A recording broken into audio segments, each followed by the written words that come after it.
Hello বন্ধুরা, আজকে recipe double double ডিমের অমলেট। আমি লঙ্কা পেঁয়াজ ছাড়াই বানাচ্ছি বন্ধুরা। এটার মধ্যে লঙ্কা কুচি, পেঁয়াজ কুচি, ধনেপাতা কুচি দিয়ে একটু নুন, একটু হলুদ দিয়ে বানাবে বন্ধুরা, দারুণ খেতে লাগবে। গ্যাসের মধ্যে আগে কড়াইটাই বসিয়ে দিতে হবে, ভালো করে গরম করে নিয়ে একটু তেল দিতে হবে, সাদা তেল দিয়ে তেলটা গরম হয়ে গেলে তার মধ্যে ডিমটাকে আগের থেকে ফেটিয়ে রাখতে হবে, আবার দিয়ে দিতে হবে। গ্যাসটাকে কমিয়ে রাখতে হবে, তো সব পুড়ে যাবে। ডিমটা খুবই হালকা আঁচে ভাজতে হয়।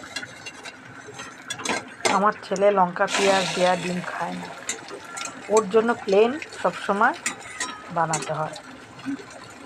তো বললো, মা প্লেনই আমাকে বানিয়ে দাও ডবল ডিম করে। ঠিক আছে, খুবই সোজা বন্ধুরা, ডিম ভাজা কোনো কষ্টকর না। ডিম ভেঙে বাটিতে দিয়ে একটু